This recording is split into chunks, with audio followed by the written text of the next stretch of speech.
الرياكشن على ايوب بوعدي اللي كان دار واحد بيرفورمانس خياليه في امام البرازيل. شوف تبارك الله التدخلات ديالو خطيره جدا، وكانت في الصامم ديالو في المحل ديالو. يعني هذه ابرز التدخلات ديال ايوب بوعدي اللي كلشي كيدوي عليه تقريبا، الصحافه العالميه والمغربيه والبرازيليه. هذه ابرز التدخلات ديالو،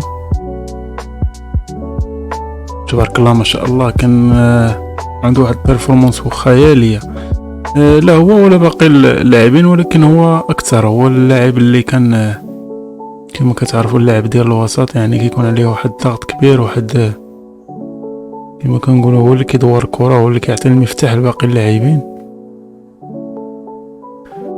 شوف هنا كيفاش كيلعب بكل اريحيه،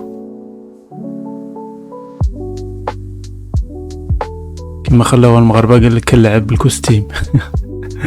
فعلا كما كتشوف هانش كيلعب بكل اريحيه، ما فهمتش كيسكاني التيران بعدا هو الاول، عاد تيتيري، عاد تيعطي التمريره ديالو.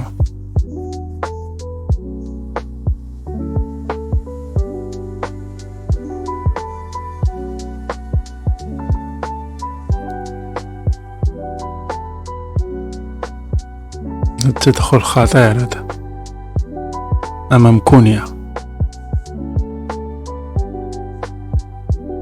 صراحه كلاهم في الدفاع، فهمتي، كلاهم في الوسط، ما كانش كيشدوا معاهم كره.